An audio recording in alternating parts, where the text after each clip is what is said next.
에 관한 말씀 두 번째 시간 말씀을 나눕니다. 이번에는 17절에서부터 끝까지 다시 한번 읽겠습니다. 내가 홍수를 땅에 일으켜 무릇 생명의 기운이 있는 모든 육체를, 거기는 이제 표시를 이렇게 해놓습니다. 심판받을 대상이 뭔가를 보는 거예요. 홍수로 심판받을 대상은 생명의 기운이라고 한 것은 사람을 창세기 2장에서 땅의 흙으로 빚으시고 코에 생기를 불어넣었더니 산혼이 되었다 할 때 그 생명의 기운, 산혼이라는 말이 생명의 기운이에요. 산이라는 것은 생명이라는 말이에요. 그 다음에 기운이라는 것은 이제 호흡, 숨, 이제 그런 말이고, 이건 혼이라고도 번역되죠. 그 생명의 기운이 있는 모든 육체를, 속에는 생명의 기운이 있지만 겉에 혈육의 몸을 가졌으면 생명의 기운이 있는 육체가 되겠죠. 육체를 현하에서 멸절하리니 땅에 있는 것들이 다 죽으리라. 그러나 너와는 왜 그러냐면 앞에 이 땅이 부패했기 때문에 연결돼서 땅에 있는 것들을 다 죽인다, 이렇게 표현한 거예요. 그러나 너와는 내가 내 언약을 세우리니, 여기 이제 언약 얘기가 제시가 됐어요. 이 언약이라고 하는 것은 하나님이 말씀으로 사람과 내가 너를 또는 너와는 이런 관계를 맺겠다라는 것을 약속한다, 이 말이죠. 이런 것 보고는 이제 약혼한다 그래요. 이 용어에서 약혼한 처녀라는 말이 여기서 나오는 말인 거예요. 언약, 우리가 언약 백성이다, 그 말은 주님의 신부가 되기로 약혼한 처녀다, 그 말이에요. 언약 백성이라는 말은 그런 뜻인 거예요. 너는, 그러니까 이제 언약을 세운다라는 것은 하나님의 아내로 삼겠다라고 하는 약속인 것이죠. 최종적으로는 그 말인 것이죠. 여기서는 암시만 해놓는 거예요. 이 언약이 나중에 아브라함과 이삭과 야곱과 이스라엘과 대대로 계속 언약을 맺게 되기 때문에 그걸 언약 백성이다 그래요. 우리는 구속받아서 세상신 마귀에게서 그리스도의 것이 되었다, 이 말은 약혼한 처녀가 되었다라는 말인 거예요. 이건 이제 지상교회 상태예요. 시집을 가면 신부가 되는 것이죠. 예루살렘 성에 들어가면. 지상교회에서는 재료를 깎고 다듬고 재료를 준비하는 기간이다 말이에요. 지상교회. 계시록은 2장 3장은 지상교회를 말한 것이죠. 7교회. 그러나 4장 이후에는 천상교회를 보여주는 거잖아요. 이런 것을 이해를 하시면 되겠어요. 언약을 세우리니 너는 네 아내들과 네 아들들과 네 아내와 네 며느리들과 함께 그 방주로 들어가고, 노아의 아내는 여기서는 이제 아버지의 아내니까 이것은 장자권과 관계가 되는데, 아버지의 아내를 육적 장자가 범한 이야기는 르벤이 그 아버지의 침상에 올랐다, 이렇게 돼 있죠. 이 문제 때문에 내 어미나 장모나 그 하체를 보면 이제 죽인다, 이제 그 말이 그래서 나온 거예요. 율법에 이제. 그건 세상에서도 그러면 죽일 놈이죠. 그건 다른 건 몰라도 이건 용납이 안 되는 거죠. 르벤이 그 문제 때문에 장자권을 뺏겼고, 유다가 율법상으로는 장자의 그 왕권의 홀이 유다 지파에서 나오죠. 그렇지만 실제 영원한 그 장자권을 얻는 족보는 요셉에게 그 장자권이 있는 거죠. 이런 거 굉장한 비밀입니다, 이게. 그 다음에 네 아내와 네 며느리들과 그랬는데, 신약교회는 며느리들이죠. 구약교회는 아내고 신약교회의 시어머니죠. 베드로의 장모라는 게 말하자면 유대교를 말하는 거잖아요. 구약의. 베드로의 장인은 구약의 하나님이잖아요. 베드로로 대표되는 사도들을 통해서 복음을 전하게 해서 신약 교회를 세우니까 이게 촌수를 그렇게 하는 거예요. 그래서 뭐 내 어머니나 내 장모나 범하지 말라, 내 하차를 보지 말라, 그럼 넌 죽는다. 이제 이런 율법이 이 계대라고 그러는 거 보고 계대라고 그러죠. 어머니를 여자로 보면 그건 그럼 죽일 놈이잖아. 이제 그런 말이단 말이야. 며느리들과 함께 그 방주로 들어가고 혈육 있는 모든 생물을 너는 각기 암수 한 쌍씩 방주로 이끌어들여. 거기도 줄을 쳐놓으세요. 생물의 암수 한 쌍씩 방주로 이끌어들여 그랬는데 실제로 7장 2절을 읽겠습니다. 여기는 한 쌍씩이라고 해놨는데 6장에서는 너는 모든 정결한 짐승은 암수 7씩, 부정한 것은 암수 2씩 4개로 데려오며 그랬어요. 그러니까 6장의 내용과 실제적인 지시를 하는 7장의 내용은 짐승 숫자가 달라지죠. 그럼 이거 왜 그러는 것 같아요? 암수 한 쌍씩 모든 생물 방주로 데리고 오라고 했으면 암수 한 쌍씩 데리고 와야 되잖아. 그런데 갑자기 똑같은 하나님의 말씀인데 말이요. 7장에 가서는 갑자기 정한 것은 7쌍씩, 그럼 14마리죠. 부정한 것은 암수 2씩 해서 데리고 와라. 그러니 한 쌍씩 데리고 오라는 거예요? 7쌍씩 데리고 오라는 거 어떻게 하라는 거예요 도대체?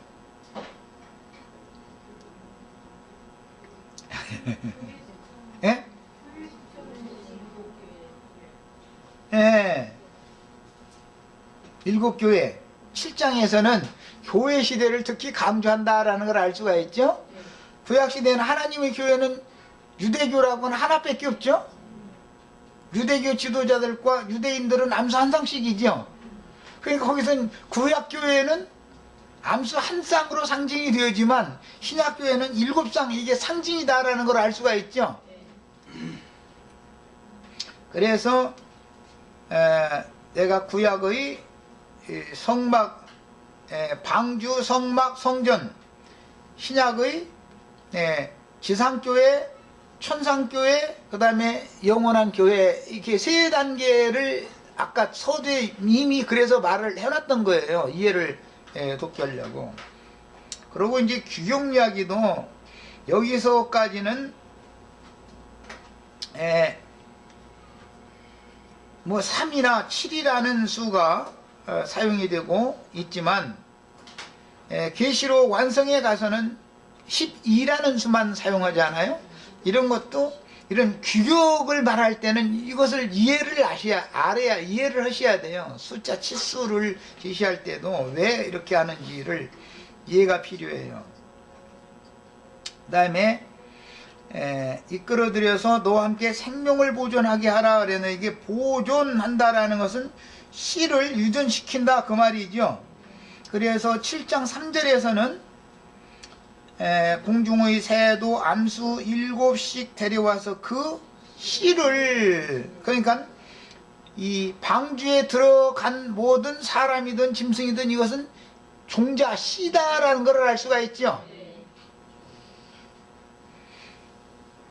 그 다음에 20절부터 또 읽어나갑니다. 새가 그 종류대로, 가축이 그 종류대로, 땅에 기는 모든 것이 그 종류대로. 첫째는 사람들 얘기가 나왔고, 두 번째는 새 얘기가 나왔고, 세 번째는 가축, 이것은 육축이라고 그러는데 가축 얘기가 나왔고, 마지막으로는 땅에 기는 짐승, 기는 짐승은 4발 가진, 이건 들짐승이라고 그러죠.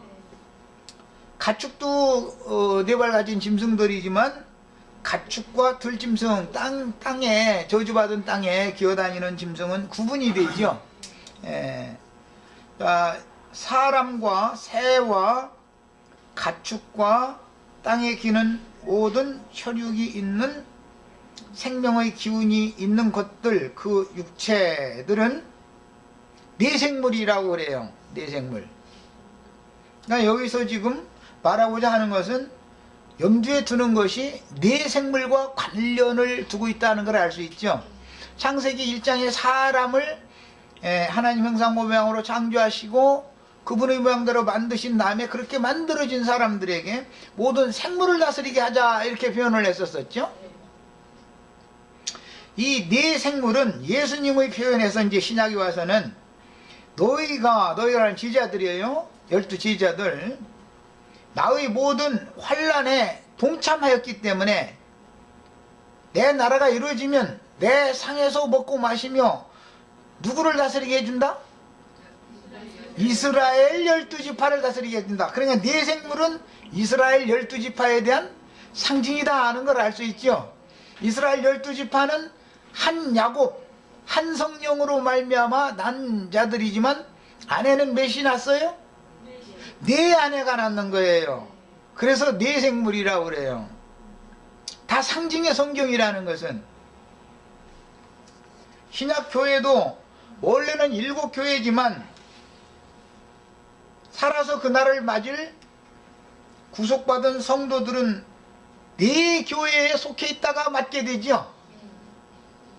7교회가 다 지금 존재하는 건 아니잖아요. 4교회 중에 앞에 있는 교회들의 어떤 성분이 어느 교회에 다 들어있는 것이지. 그래서 두아디라부터 시작해서 사대, 필라델피아, 라오디게아라고 하는 교회는 여자, 주의 성령이 교회들에게 하시는 말씀을 들으라 그러면 성령은 야곱이고 네 교회는 야곱의 네 아내들로 상징이 되어졌죠. 여기에서 이기는 자들을 낳으면 12아들들이죠. 12지파라고 그래요. 자, 이런 것이 다 여기 암시되어 있다 말이야. 성경을 읽을 때는 성경이 말하고자 하는 어떤 의도대로 해석할 줄 알아야 되는 거예요. 이건 이제 지혜와 계시의 영이 필요한 거예요. 그리고 나서는 하시는 말씀이 그 생명을 보존하게 하라. 너는 먹을 모든 양식을, 그러니까는 새 먹을 양식도 필요하고 사람 먹을 양식, 새 먹을 양식, 가축이 먹을 양식, 들짐승이 먹을 양식이 다 필요한데 제일 중요한 것은 들짐승 중에 사자나 하이에나가 육식성이니까 양식 준비하려면 토끼나 꿩이나 뭐 어쨌든 양이나 뭐 순한 뭐 사슴이나 뭐 이런 것들을 많이 준비를 해야 이 한 끼만 먹고 이 홍수 심판 다 지나갈 수는 없는 거 아니야. 그러니까 이제 하나님은 이제 참 무지막지한 거예요. 이제 이 들짐승들 다 먹이 준비하려면 노아는 날마다 토끼장마다 토끼장 거기다 잔뜩 져놔야 돼. 그랬다가 그냥 저 대공원 둥그런 사육사들 보면은 닭하고 토끼하고 아주 그냥 그 사자고기다 휙 던져주고 어쩔 때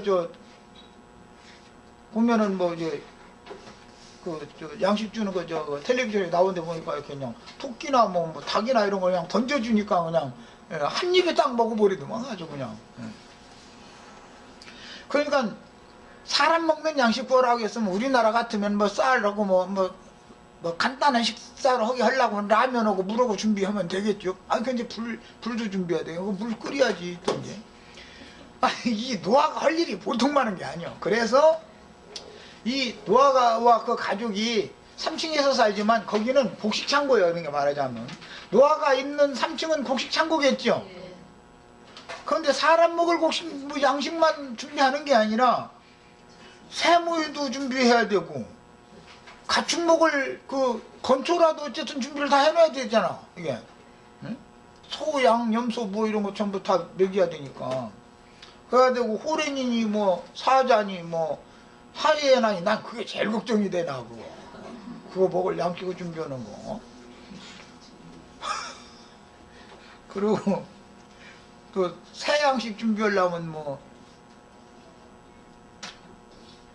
날아다니는 새야 뭐 곡식 이렇게 한 주먹씩 닭이나 이런 것은 모이 주면 되니까 간단한데 저기 남극에서 하는 펭귄도 새인데 말이야 그거 먹이 준비해야 되지. 또 고래를 말이야 그놈아. 참. 그릴 새우를 몇만 톤을 걸 준비를 해야 되는데 나 이거 어떻게 하나 모르겠어 도대체. 문자대로 온다면 말이요. 여기 지금 불과 저쪽 다리에서 이쪽 다리 오는 그 거리의 이 개천 하나 사이만큼 돼 있는 그 공간에다가 이걸 어떻게 다 하라는 말이냐 이 말이요. 문자대로 해석한다면은 성경 아는 체 아는 사람들한테 나 이것 좀 꼭 물어보고 싶어. 이거 어떻게 하라는 말이냐고 말이요.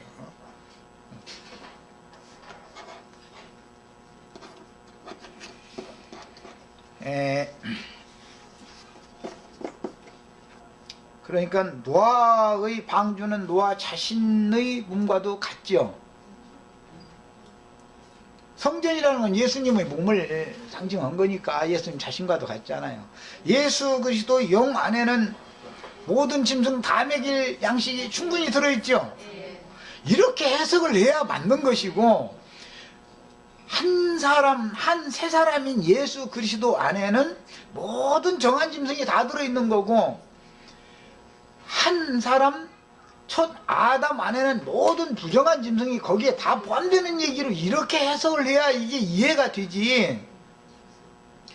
막 이 배라는 것이 말이야, 이렇게 막 쌍중하 3층으로 돼 있어가지고 이렇게 막 한 150m에다가 뭐 한 25m 또 너비 되는 이런 큰 배를 3층으로 해가지고 지었는데 거기에 모든 짐승 7쌍 2쌍씩 하고 8씩 거기 다 들어가 살고, 그들 그냥 이 홍수 심판이 지나갈 때까지 먹고 살 양식을 다 거기다 저장해놨다 이러고 억지를 쓰면, 나는 그걸 나 좀 설득 좀 시켜달라고 부탁 좀 하고 싶어.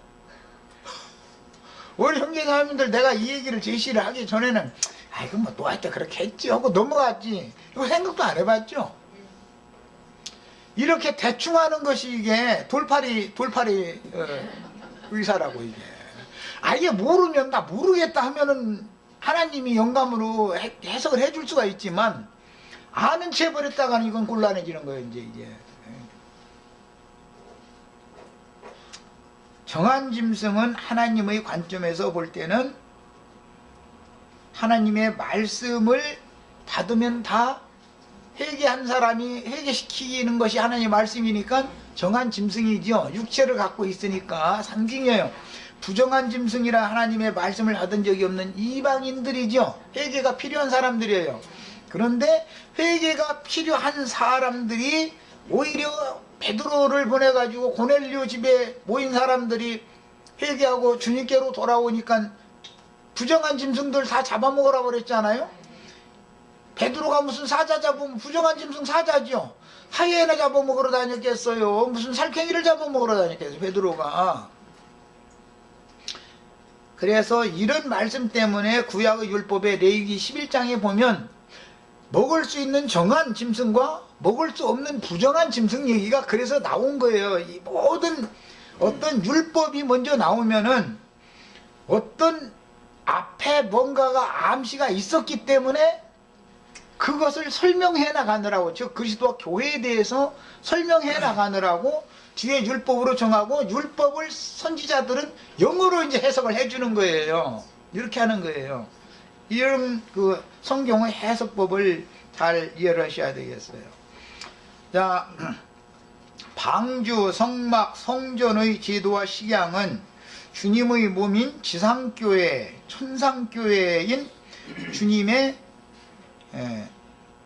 약혼녀 또는 신부된 거룩한 성 예루살렘, 주님의 영원한 아내인 거룩한 성 예루살렘의 건축에 대한 이상을 깨닫게 해주는 기초를 여기에 제시하기 때문에 이건 전부 암시다 이거예요. 이것은 계시가 아니면 이걸 이해하기가 어려운 거죠. 그냥 그냥 무턱대고 믿어 이런 식으로 한다면은 아까 내가 얘기한 것처럼 여기 하이에나 부정하니까 말이요, 여기 두쌍 하면 이제 4마리, 막 호랭이 4마리, 사자 4마리, 여운이 들깨니 이런 것들, 이게 부정한 짐승이 종류가 한두 가지예요. 이것들 매기장만을 하려면은 토끼장이 아주 그냥 하늘 닿도록 쌓아가지고서, 토끼는 또 그냥 가만히 있으면 되나? 토끼를 먹여 살려야 될 거 아니야. 그래서 이거 감당 못해 이거. 예.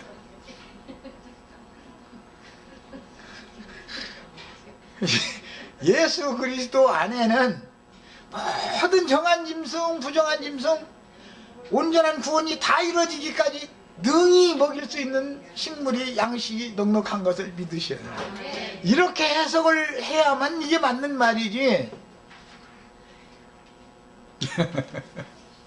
그리고 예수 그리스도 안에 있는 모든 것들은 옛것과 새것을 나누어다가 때를 따라서 양식을 나누어줄 천국의 제자된 소유원들에게 맡겨서 그들을 통해서 나눠주게 하는 거예요. 이게 노아의 8 식구 중에 이제 나도간 형제 이제 거기에 이제 한 달이 지금 이제 슬쩍 이렇게 이제 다리를 걸려 놔 보는 거야. 이제 누군가가 이거 하나님이 의인이신 예수를 통해서 예수 안에 있는 옛것과 새것의 모든 풍성한 것들이 아무리 많이 천국 곳간에 있어도 그것을 내다가 짐승들에게 끼 때 되면 딱딱 알아서 밥 먹여줄 종이 있어야 되죠. 그래서 우리 형제 자매님들 밥 먹으러 오라고 이렇게 일주일에 3번은 먹어야 된다 그래가지고 주 2번 주중에 모이고 한 번은 일요일날 모이고 꼭 오라고 이러는 거예요. 굶어도 든든하면 뭐 안 와도 상관없고 그거요. 굶어도 뭐 등이 산다면 뭐 나도 또 그런 기술도 좀 배워주시고 안 먹어도 사는 재주 좀 나한테도 좀 가르쳐 주셔. 사람이 기갈을 만나는 것은 하나님의 말씀을 듣지 못한 기갈을 만나는 걸 상징하는 거죠. 노아의 때 농사를 짓겠어요? 비가 너무 많이 와도 기갈이죠. 비가 안 와도 기갈이에요. 비 안 오는 것만 기갈이 아니에요. 비가 너무 많이 와도 농사를 못 짓는 거예요. 여전히 기갈이에요. 그 다음에 거룩한 성 예루살렘의 건축에 대한 이상을 깨달은 기초가 됩니다. 이런 말은 노아의 때까지 아벨 대신해 주신 셋의 후예들은 단체적으로 이 땅에 세워진 하나님의 거처였으며 노아의 때에 하나님의 거처가 더럽혀지고 도저히 하나님이 함께 하실 수가 없었기 때문에 땅이 부패되었기 때문에 부패된 마음을 가진 사람들, 뭐 부패됐다는 건 다른 게 아니라 당대에 큰 자들이 되어지고 자기 이름을 유명히 내는 자들만 나타났다 이 말이죠. 그래가지고 자기 이름을 유명케 하는 자들이 자기가 좋아하는 모든 대로 지 아내를 삼아버리니까 하나님은 나는 뭐야 그러면 내가 사람 땅에 이렇게 번성하게 하는 것은 내 아내 삼으려고 그랬는데 말이요.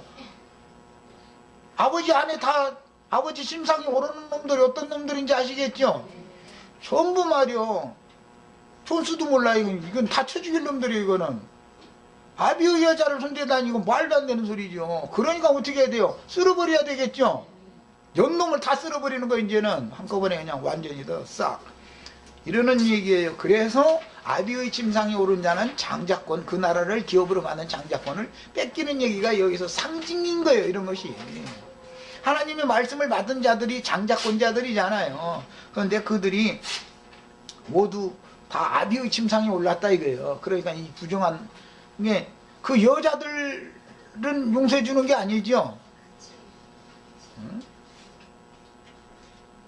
하나님의 목적을 위하여 창조한 그 사람들이라 할지라도 자기 이름을 유명히 내고자 하고 큰 자가 되기를 원하는 자들이 아내가 다 되어져 버리니까 싹 쓸어버리는 거예요. 연놈을 같이 쓸어버리는 거예요 지금. 그러니까 유명한 예배당 목사만 심판받는 게 아니에요. 목사에게 붙어있는 교인들도 함께 그 단을 가라지는 가라지 단으로 묶어서 이렇게 심판한다 그러지, 가라지 씨 뿌리는 악한 자의 아들만 내 골라서 심판한다 이렇게 돼 있지 않죠? 이런 것을 잘 아셔야 돼요. 그래서 누구의 단에 묶이느냐라는 것이 성경에는 이렇게 중요한 거예요.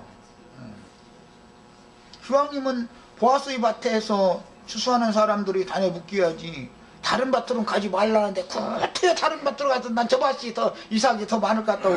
거기 감히 이삭 없어. 이삭 주워 가게 하지도 않고 여기 감히 허락받았어 이러고 그냥 보아스의 밭에서는 추수꾼들 보고 줌에서 한 줌씩 슬슬 이렇게 그냥 모르는 척하고 이렇게 그냥 흘려놔줘. 그래가지고 주술 게 많게 해준다는 거예요. 이런 것이 다 암시예요. 성경이라는 건 전부 일단 앞에 어떤 암시를 두고 뒤에 구속사로 이것을 자꾸 선지자들을 통해서 설명을 해가는 거예요. 자, 이제 그래서 거처가 이처럼 하나님의 거처라는 건 하나님의 몸된 아내라는 말인데, 하나님의 집이라는 말인데, 하나님의 처소가, 하나님의 안식처가 더럽혀졌기 때문에 노아를 통해서 거룩한 처소를 다시 건축하게 하셨다라는 뜻이에요. 인자로 세상에 오셨던 예수님의 몸은 그때 당대 의인이다 그랬는데, 의인은 예수님을 상징하는 말인 거죠. 노아는 예수님에 대한 예표의 사람이죠. 그러니까 인간은 의인이 없는 거예요. 오직 예수님만이 의인인 거예요. 예수님의 몸은 유일하게 거룩하고 흠이 없는 신전이었으나, 이 성전을 헐라할 때 예수님이 내가 신전이다 그 말이죠. 예수님이 육신으로 오셨을 때는 첫 성전이에요, 둘째 성전이에요?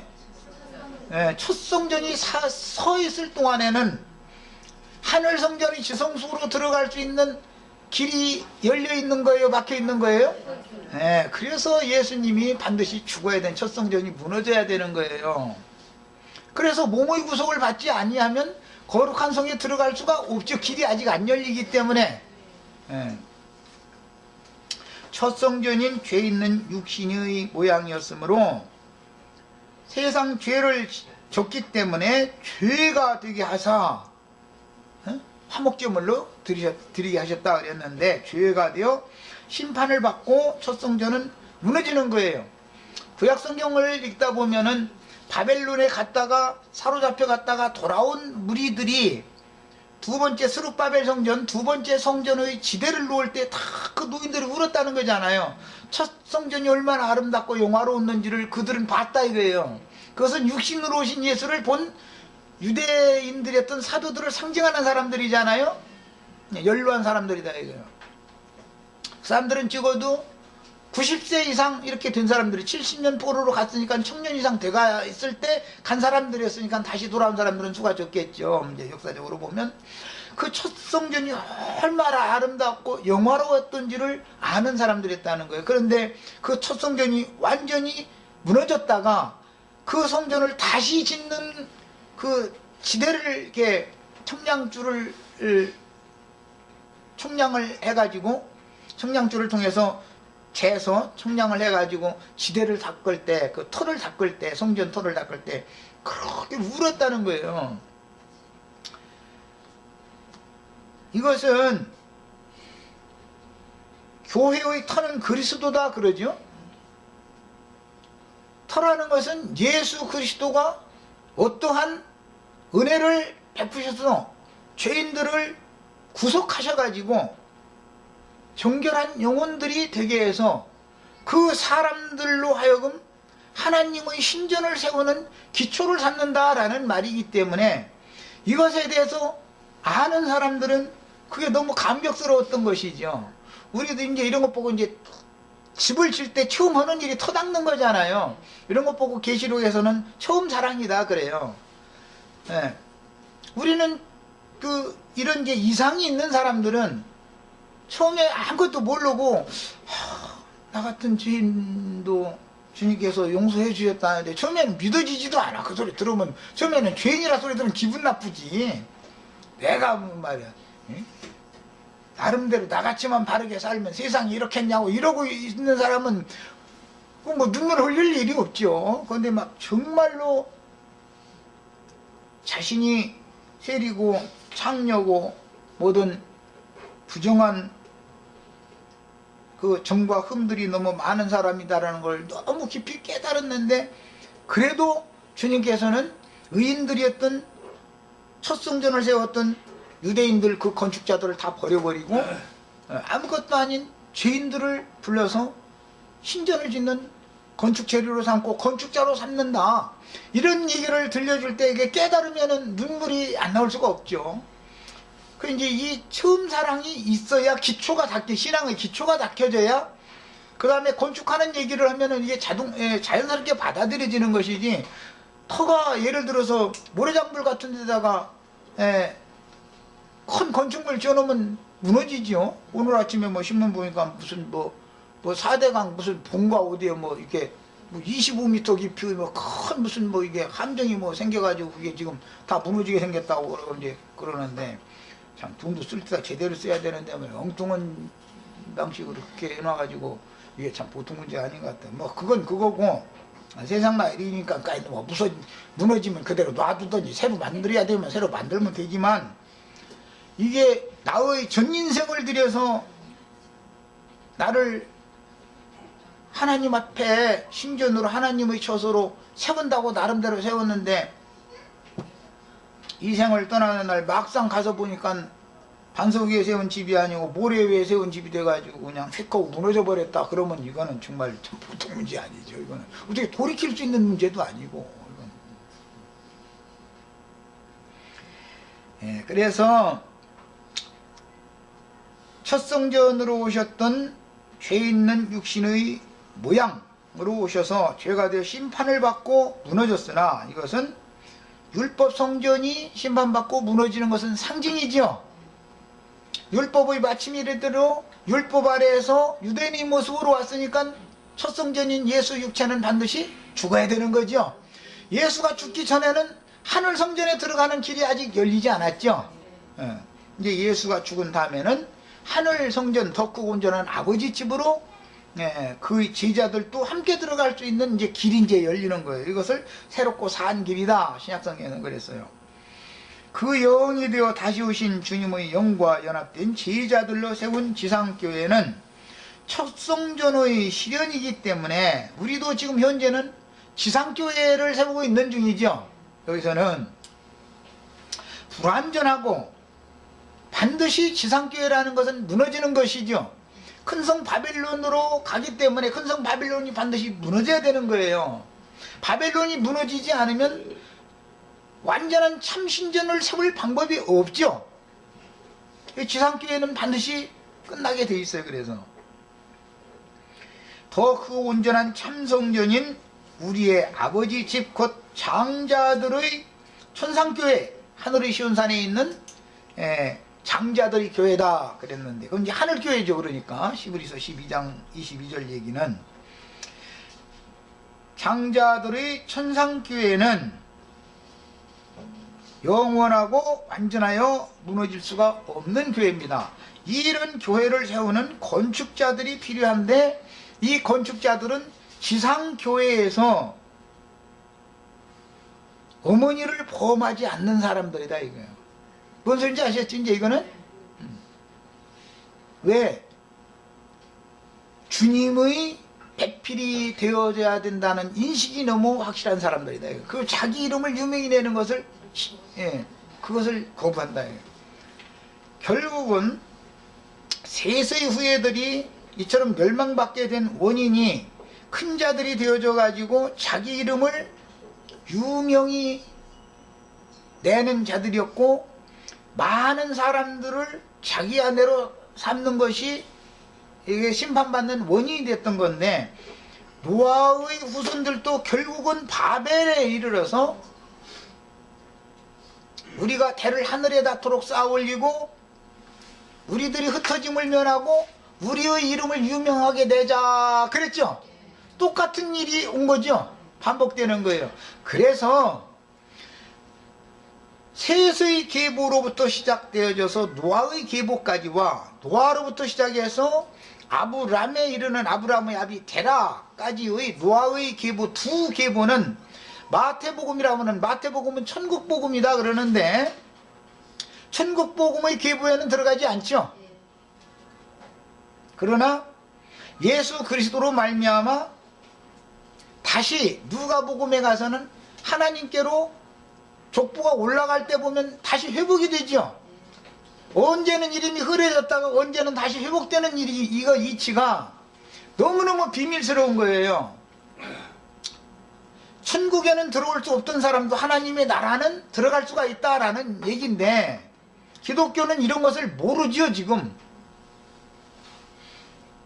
천년왕국을 장자권으로 받아서 거룩한 성에 들어가는 권세를 얻을 사람들과 천년이 찬 다음에 크보신 보좌의 심판대를 통해서 그 이름이 옛날에 1000년 전에까지는 생명책이 일단 농명된 적이 있는 사람들이면은 회복이 되는데 이 사람들은 장자들이 아니고 백성들만 듣는 얘기를 하는 거예요. 이게 비밀이에요. 하나님의 나라 백성이 되는 문제와 하나님의 나라에서 12지파를 다스리는 자들이 되는 얘기는 전혀 다른 얘기죠. 대한민국 국민이 되는 얘기와 대한민국이라는 나라를 장관들이 되어져 가지고 대통령을 도와서 같이 다스리는 사람이 되는 문제는 다른 얘기잖아요. 이걸 알아야 되는데 기독교계는 이런 이치를 몰라. 왜 왕국복음 아들의 나라라고 하는 마태복음에는 셋의 후예들과 노아의 후예들의 다 그들도 장자 누가 누구를 낳고 누구를 낳은 후에 뭐 이렇게 찾아는 이름 기록하지도 않아요. 장자 이름만 쭉 기록해 장자권들이 있는 사람들인데 왜 예수님의 족보에는 들어가지 않냐 이걸 모른다 이거예요. 예수님의 족보에 들어가지 않았으면은 끝내 안 들어가는 게 아니라 누가복음에서는 또 예수님의 족보에 다시 농명이 또 돼. 그러면 언제는 흐렸다 언제는 다시 농명했다 왜 그러는지를 알아야 되잖아요. 구약시대에서 신약시대로 넘어올 때 구약시대의 예수님이 오른편 강도에게 네가 오늘 나와 함께 낙원에 있으리라 했던 그 사람까지는 아브라함의 품에 갔다가 예수님 부활할 때 부활하지 함께 다 그러는 게 아니고 다니엘서 12장의 예언에 의하면 구약시대에 이기는 자들만 예수의 부활에 함께 참여해서 함께 아브라함의 믿음의 자취를 쫓는 믿음의 후사들을 위하여 하늘에 예비하신 한 성에 그들만 구약시대에도 완전히 영에 속한 영적인 이기는 자들만 들어갔다 이거예요. 그리고는 많은 히브리인들이 유대인들이 있었지만 그들은 수치를 당한다 이거예요. 무궁이 언제 그럼 그들이 회복될 거냐 언제. 교회 시대가 끝나고 천년왕국이 시작되면 유대인들은 회복되죠. 버림받았던 유대인들이 다 버림받은 거는 아니란 말이에요. 그러니까 아주 소수는 교회 시대에 우리는 땅에 있는 약물이 하나님의 백성이지만 현재는 백성 생활을 잘 할 때 여기에서 왕권을 쟁취하면 오는 세상에서는 왕이 되게 장자가 되게 해주겠다 이제 그 말이고, 지금 현재는 우리는 약물이들이지만 우리를 앞서 주의 품에 데려감을 받은 허다한 구름 같은 증인들은 이미 하늘의 성전에 들어가서 하늘의 기업을 이미 받은 분들이죠. 그분들이 우리들의 교회 생활에 함께 하신단 말이에요. 영으로 지금. 예. 그분들은 시공을 완전히 초월한 분들이죠. 우리 앞선 온전케 된 의인의 영들은. 다음 시대에는 우리들이 거기에 포함되는 것을 지금 우리는 추구한다 이 말이에요. 다음 시대에는 또 땅의 약물이 오른편 양들이 또 나오죠. 그러니까 백성과 다스리는 자들에 대한 구분을 잘 할 줄 알아야 돼요. 그냥 백성만 돼도 다행이다 이러시면 안 되는 거예요. 기왕 예수를 믿는데 왜 백성만 돼도 다행이에요. 그 다음에 이 육신의 장막 안에 지어져가는 지상교회는 혈육의 몸속에서 위로부터 오는 처소로 지금 현재 지어져 가는 중이기 때문에 이상이 있는 성도들은 내 자신이 나를 세우는 건축자가 되어야 되는 것이 제일 중요한 것은 그리스도 안에 있는 한 세 사람으로 내 자신을 세워야 된단 말이에요. 예. 그래서 지상교회에서는 혈육의 몸을 입고 위로부터 오는 신령한 처소로 지금 지어져 가고 있는 중이기 때문에 완전할 수가 없으나 우리 최자매님이 송자매님을 언젠가 상처 입히는 일이 있을까 봐 서로가 조심하셔야 돼. 가까운 사람이 서로가 상처를 주고받는 거야. 남편과 아내, 가족이 서로가 상처를 주고받는 것이지 저 지나가던 모르는 사람이 나는 상처 입힐 일이 없어. 그래서 서로가 조심하셔야 돼. 가족관계로 그래. 그게 직계손들이기 때문에 어쩔 수 없는 거 이거는. 그런데 그때 말이야 나를 전도에다가 데려다 놓고 나서는 이럴 수가 있냐고 이러시면 안 된단 말이야. 너무 당연한 거 이것은. 최자매님이 송자매님을 톱질하고 징으로 막 이렇게 막 쪼고 이렇게 해야지. 내가 송자매님한테 만약에 쪼았다 그러면 나가서 안 와 이제는. 안 오죠. 가까운 사람 남편과 싸워봤자 그날 저녁 먹고 나서 저녁 먹으면서 화하고 나서 하루만 날 새면 그걸로 끝이야. 남편과는 뭐 한 가족이 싸워봤자 그걸로 끝이지. 그렇다고 날마다 왼수 척지고 살 건 아니잖아. 그런 건 이치와 같은 거예요. 인생사도 같은 거죠. 그러니까 자, 그 다음에 이생에서 참성전의 재료로 다듬어지고 마름일된 성도들 각자는 첫 성전이 무너지는 몸의 구속을 받고 속사람이 하늘 성전으로 옮겨지는 것, 즉 몸의 구속을 통해서 주와 함께 영광 중에 나타나는 그날이 되면 각 사람의 은사와 분량과 그 사람의 직임에 따라, 이 은사라는 말이 카리스마라는 말이 카리스마. 그런데 또 이 카리스마라는 용어를 굉장히 오해하고 있죠. 무슨 뭐 본이 막 위험 뭐 이런 식으로 이렇게 오해하고 있는데 그런 뜻이 아니라 은사다 이거예요. 그 사람의 특징이 다 있다 이거예요. 하나님이 그 용도로 쓰려고 원래 그 사람을 그렇게 창조해 놨죠. 그래서 이제 신령한 처소에는 몸의 구속을 받아 온전케 된 영혼을 옮겨가지고 가서 제 자리에다가 정확한 그 사람이 들어갈 자리가 있어요. 이미. 그래서 그 자리에다가 딱 갖다 끼는 거예요. 그러니까 솔로몬이 성전을 건축할 때는 톱질하는 소리나 망치 소리라는 거 들렸다 했어요? 안 들렸다 했어요? 거기서는 도끼 소리 여기서는 도끼로 막 찍느라고 막 하는데 거룩한 성 예루살렘을 다시는 이동을 안 해도 되는 성전을 건축할 때는 아버지가 예비해놓은 그 재료들을 나무는 저쪽 히람이 살고 있는 두로 지역에서 수은을 해다가 말리는 거예요. 짠물 잔뜩 먹여가지고서 이제 말려야 되잖아요. 그러면 썩지 않죠. 이제 우리나라 뭐 펄프 이런 것도 다 바다로 이렇게 수은해오고 다 그러잖아요. 이런 거 같은 이치죠. 그리고 돌 뜨는 산에서 다 대목수가 아니 대석공이지 이제 지시하는 대로 하는 거예요. 세공장이들은 성전 지성소에 뭐 금 붙이를 어떻게 이거 다 세공을 할 줄 알아야 되잖아요. 근데 금덩어리를 주면은 그걸 가지고 녹여서 이제 작업하는 장소는 따로 있는 것이고 작업되어진 것을 옮겨다가 제자리에다가 딱딱딱딱 맞추는 거예요. 그러려면은 그 도면이 있어야 되고 설계도가 있어야 되겠죠. 성경이라는 것은 이처럼 설계도를 정확하게 볼 줄 아는 사람이 필요하다 이거예요. 이 사람이 이제 건축자의 자격이 있는 사람이죠.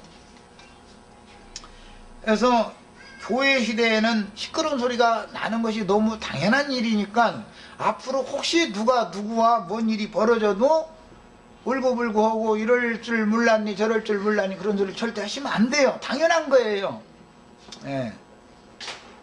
교회라는 건 너무 당연한 거예요. 사람이 영적으로 온전케 다듬어지는 건 교회 안에서나 다듬어지는 것이지 세상에서는 세상 사람의 인격을 그럴싸하게 연마시킬 수는 있겠지만은 영을 온전케 만들지는 못해요. 교회 안에서나 하는 거예요. 사람이 영적 할례를 받는 것은 교회 생활을 통해서는 할례를 받는 것이지 세상에서는 절대 할례를 받지 못해요. 안 되는 거예요. 그거는요. 그렇게 되지가 않아요. 교회 안에서 막 영적으로 할례를 받을 때 보면 잠도 안 오고 막 돌지요. 사람이 막 정신이 하나도 없지. 지금 이게 뭔가 말이요. 뭔 일이 이렇게 벌어지나 싶어가지고 막 죽음도 생각해보고 막 그러지요. 그런데 그 과정을 거쳐야 이제는 영적인 사람이 된단 말이야. 이것은 교회 안에서 늘 있는 거예요. 이런 걸 깨달으셔야 됐어요. 그래서 이런 그림은 사망 골짜기에 아무렇게나 흩어져 누워있던 마른 뼈들이 생기의 대언을 통해서, 선지자를 통해서 생기로 하여금 그 뼈들 속에 들어가게 해서 대언을 하게 하실 때가 돼야 이것들이 제 자리에 가서 맞춰져 가지고 일어나는 것이지, 그 전에는 그냥 놔둔 걸어버려. 그냥 저 있고 싶은 데 가 있는 거예요. 그러니까 바벨론 교회라는 것은 손톱이 코에 달려도 좋고 눈이 한쪽은 뒤에 달려도 좋고 멋대로야. 그냥 바벨론 교회 그냥 아무데나 저 펴는 데 가서 그냥 나중 걸고 있는 거예요. 그러나 선지자들을 바벨론 사망 골짜기 멸망 골짜기에 가서 나팔을 불게 하면은 생기가 그들 속에 들어가면은 제 자리를 딱딱 찾아 들어간다. 이제는 교회 생활의 질서를 이제 안다 이 말이에요. 질서를. 형제회 이런 사람들은 이런 얘기에 대해서는 도저히 깜깜하죠. 그냥 다 머리가 되려고 그러면 사공이 많으면 배가 어디로 간다고. 예. 그게 제대로 항해를 못하는 것이죠. 가족 회의를 하는데 아빠가 이렇게 하자 하면 아내가 아이고 아니라고. 거기서 이제 이런 지하에 그냥 딱 무시하고서는 자기 의견을 제시하면 이제 받아들였다가 아이고 아빠도 틀리고 엄마도 틀리고 다 틀렸다 하고 이제 자기 주장을 하고 가만히 있다 형이 하는 소리 또 틀렸다고 동생이 이러고 이제 막내딸까지 이제 이제 막 이러고 이제 그다음부터는 이제 이거 이제 통제가 안 돼. 막 아버지는 소리 지르고 엄마는 엄마대로 자기 소리 지르고 그냥 이렇게 되면 이거는 완전히 콩가루 집안이죠. 그런 생활을 추구하는 게 라오디게아 교회라고 그래요. 이것은 안 되는 거죠. 인지에서 자기의 위치를 알고 자기 정해준 위치에 딱딱 가서 제 자리에 딱딱 들어가야 된단 말이에요. 그래서 이제 교회 건축을 얘기하는 에베소서나 골로새서에서 말씀할 때 보면 마디들을 통해서 공급을 받아가지고 연락하고 상합해서 사랑 안에서 지어져 간다 이렇게 됐어요. 표현이 그 마디라는 게 뭐예요? 뼈 마디를 말하는 거예요. 그런데 뼈 마디만 있으면 되겠어요? 해골이 우선 있어야지. 해골이. 그래서 십자가에 못 박혀 죽으신 예수 그리스도를 머리로 일단 머리가 자리를 딱 지정해 준단 말이야. 머리가 지정해 준 자리라는 것은 십자가에 못 박혀 예수님이 죽었던 그 동산이죠. 그 동산이에요. 거기다가 여기다 집을 지차하고 자리를 딱 지정해 주면 저달랐다고 막 흩어져서 저 펴는 대로 누워있던 마른 골짜기에 누워있던 뼈다귀들을 와서 아니 새끼손가락에 내 목표 올린다고 한다고 해서 되는 게 아니죠. 그냥 가만히 기다리고 있으면 위에서부터 순서가 짜라니 쪼라락 맞춰질 때 아 내 자리 여기구만 하고 가서 딱 이렇게 들어가 보면 딱 맞게 돼 있어. 편해 그 자리가. 예. 교회 생활을 하는데 자기 분량에 넘는 분수에 넘는 짓을 하려고 보면 자기 자신의 영혼이 편치가 않아 이상하게. 그러고 막 따따따 실컷 춤추겠는데 집에 돌아가다 보니 괜히 등어리에서 땀나서 아이 내가 대신을 막 불어다녔더니 막 일어나서 간증을 하고 이랬더니 사람을 이렇게 망치려고 그랬구만 해가면서 막 땀이 쭉쭉 나고 안 하려고 해서 안 할 필요 없어. 거기서 이제 연마되느라 그런 거니까 자꾸 하다 보면은 그 사람이 들어갈 위치가 다 정해지게 돼 있는 거예요. 이거는 하나님이 다 하시는 일인 거예요. 모든 것을 다 순리로 해야죠. 자, 그 다음에 이런 이치를 깨달은 사람만 교회라는 것을 얘기할 수 있는 사람이다 이 말이에요. 교회가 뭔지. 그냥 구원받은 성도들이 교회다 그러면은 바벨론 교회가 될 수밖에 없죠. 저 펴는 자리에 가서 다 나중 걸고 앉아있는 거예요. 그냥 저 펴는 대로. 그리고 너 네 자리 여기 아니고 저쪽인 것 같은데 그러면은 너 왜 저 상석에 앉았어? 너 차라리 저 말쪽으로 가. 그러면은 주님이 오셔서 네 자리에다 딱 갖다 줄 건데 그러면 아이 난 지금 여기 있어. 상석에 앉아서 여기서 대우를 우선 받는 것이 급하다 이거예요. 이렇게 되면 이 사람은 이 교회를 세운다는 뜻이 무슨 뜻인지를 전혀 모르는 사람이죠 지금. 구속받은 사람들 모아놨다 해서 교회가 되는 건 아니죠.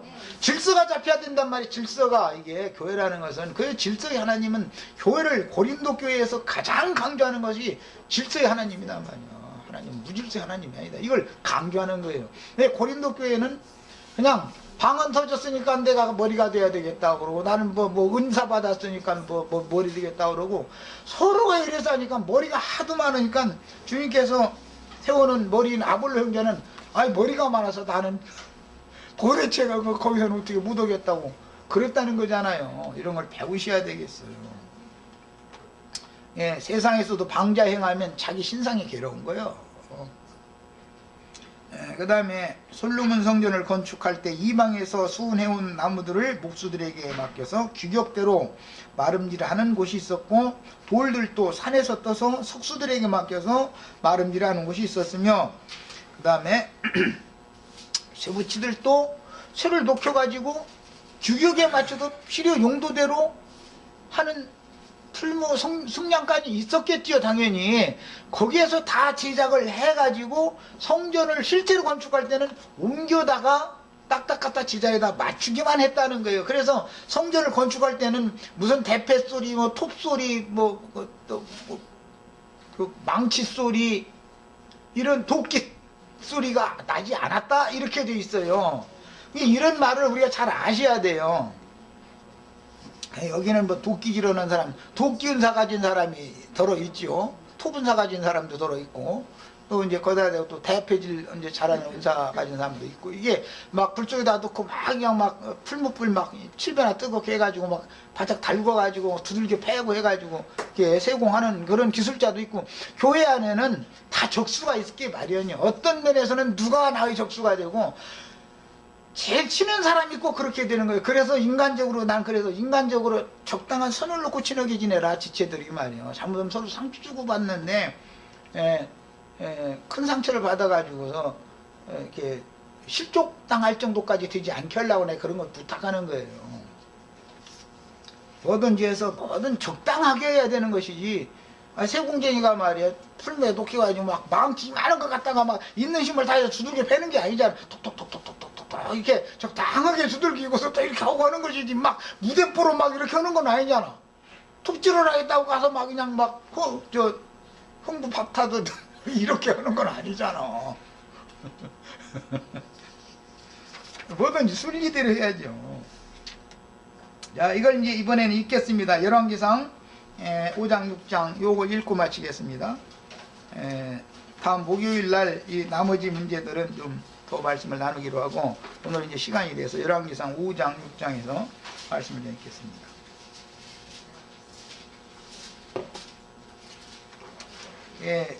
무리하게 하는 건 율법 사역을 하는 것이고, 반드시 흠결이 있고 문제가 있는 사람을 보면 온유함으로 사람을 바로 세워주고 바로 잡아줘야 되는 건 너무 당연한 거예요. 교회라는 건 그렇게 하는 거니까. 그런데 이것을 율법식으로 해버리면 안 된단 말이에요. 이게 지혜가 필요해요. 교회 생활을 하실 때는. 최자매님 잘 아셨죠? 지혜롭게 하셔야 돼요. 아프다고 그러려면 그럼 좀 쉬어 이러셔야지, 무리하게 그래도 해야 된다고 해서는 안 되는, 그냥 좀 싫다고 거부하려면 그냥 놔둬 좀. 그래야지 어떻게 해, 거부하는 사람을. 자, 저기를 읽겠습니다.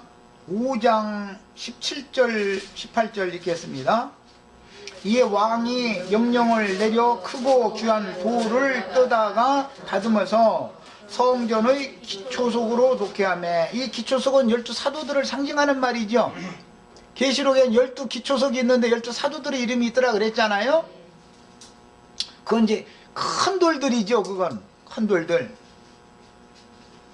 상징이에요. 그런데 그 기초석만 놓아가지고는 반드시 괸돌이라고 하는 조그만 돌이 없으면 집 무너지죠. 사실은 큰 돌도 필요하지만 괸돌이라는 게 얼마나 이게 중요한지 몰라요. 괸돌이 없으면 그 위에다 집 지으면 집 자체가 무너져 버리는 거니까. 그 다음에 성전 기초석으로 놓게 하며 솔로몬의 건축자와 히람의 건축자와 그발 사람이, 건축자들이 세 부류가 있었어요. 솔로몬의 건축자는 돌 뜨는 석공들이 있었고, 히람의 건축자는 나무 배 가지고 수은이 오는 사람들이 있었잖아요. 근데 그들도 성전에 들어갈 제목을 잘 다듬어서 어디에 어떤 나무를 쓰겠다고 해서 거기에 맞춰서 규격에 맞춰서 발음지르는 사람들이 이제 히람은 건축자다 그랬어. 이 히람은 이방 왕이에요. 이것은 신약 교회 시대의 이방인들 중에서 주님의 종으로 세움을 입은 사람들을 상징하는 거예요. 솔로몬의 건축자라는 것은 유대인의 이제 신분이죠. 신분으로는 혈통적으로. 그 다음에 그발 사람들이 그 돌을 다듬고 성전을 건축하기 위하여 제목과 이것은 나무고 돌들을 다 갖췄다. 나무와 돌들을 갖추는데 그발 사람들은 세공에 능한 사람들로서 이제 페니키아라는 말, 베니게라고 성경에 나오는 용어 아시죠? 그게 지중해 변의 해양 도시잖아요. 근데 그 페니키아의 항구 도시 이름이에요. 그발이라는 것은. 근데 이 그발 사람들은 특히 세공업에 능했었어요. 그러니까 이제 나무 다스리는 기술자, 첫째는 돌 다스리는 기술자, 나무 다스리는 기술자, 그 다음 쇠붙이 다스리는 기술자들이, 세 기술자들이 같이 인력을 했다. 이제 그 말이에요. 7절 이하에 보겠습니다. 이 성전은 건축할 때에, 앞에는 지금 이제 그 재료를 준비하는 얘기를 한 거고, 건축할 때 돌을 그 뜨는 곳에서 다듬고, 돌 뜬 자리에서 돌은 거기서 다듬는 거예요. 나무는 이방에서 베어가지고 팔레스타인 땅으로 옮겨오는 거예요. 이방인들에게 나와 전도하는 것을 상징하는 거죠. 해가지고 주 안으로 데리고 오는 거예요. 주 안으로 데리고 와가지고 거기에서 말음질을 하는 거예요. 이제 주 안에. 이것은 세상 사람들을 전도를 해서 교회 안에 데려와서 여기서 말음질을 한다. 이제 이 말이에요. 뜨는 곳에서 다듬고 가져다가 건축하였으므로 건축하는 동안에 성전 속에서는 방망이나 도끼나 모든 철련장 소리가 들리지 아니하였다. 참 이게 참 보통 기술이 아니죠. 딱딱 제자리에 갖다 맞추면 된다 이 말이니까 질서의 하나님이 바로 모든 것들을 다 준비하게 한 다음에 교회 생활을 통해서 준비가 다 되어지면 거룩한 성 새 예루살렘으로는 몸의 구속을 통해서 옮기죠. 이제 옮겨가지고는 나 들어갈 자리가 있고 박영재 들어갈 자리가 이미 다 하나님께는 이미 그 도안에 계획서에 이미 있는 거예요. 문제는 이제 또 있습니다. 나를 여기에 어디에 어느 자리에다가 이렇게 맞추겠다고 하나님이 작정을 하셔서 지금 준비를 하시는 중인데 방자해져 가지고 순종을 하지 않으면 나를 버리고 다른 사람을 불러서 준비를 해다가 맞추겠죠. 그래서 한 번 구원 받았다고 그게 다가 아니죠. 나는 버림이 되고 먼저 된 자인 걸로 자부하고 있지만 버림이 되어지고 나중된다는 것은 천년왕국이 지난 다음에 겨우 백성이 된다 이제 이 말인데 그렇게 될 수도 있는 거죠. 그래서 조심해야 돼요. 이 질서, 제 자리를 안다는 것이 얼마나 중요한지. 어떤 가정에도 아버지는 아버지, 어머니는 어머니의 위치가 있죠. 질서가 있는 거예요. 예. 누나가 얘기하는데 말이요. 저 남자라고 해가지고 말이요. 누나의 말을 막 무시해. 그러면은 그 가정의 질서가 안 세워지죠. 그럴 때는 그 장성한 아들은 엄마는 휘어잡을 수 없으니까 아버지가 타일려야 되겠죠. 이놈아, 네 누나 아니야 이놈아. 장유 순서가 있는 것인데 누나가 뭔가 생각이 있어서 이런 것을 제안을 하면은 조용히 하고 듣든지 아니면 깊이 심중히 생각해보고 건의를 하는 건 좋지만 이놈아 누나의 어떤 의견을 그렇게 깔아뭉개 버리고 말이야. 네 주장만 하면은 이 집에 네가 어르냐? 이놈아 질서를 지켜야지 말이야. 장이 차서가 있는 거 아니야 이놈아 하고 아버지가 이걸 타일러줘야 되잖아요. 이런 교육이 안 된 집안에서 자란 놈은 어디서 여자 데리고 와도 결혼생활이 순탄치가 않아. 이 가정교육이라는 게 얼마나 중요한지 몰라요. 교회에서도 이 교육이라는 게 이렇게 중요한 거예요. 그래서 장로는 잘 가르칠 뿐 아니라 다스릴 줄 알아야 된다는 거예요. 다스릴 줄을. 그런데 계속해서 인도자에게 불순종하면은 자기 영혼에 무슨 유익이 있냐, 이게 막대 먹자 이 말인데. 그 다음에 도끼나 모든 천련장 소리가 들리지 아니하였고 중층 곧 골방의 문은 뭐 성전 오른쪽에 있는데 여기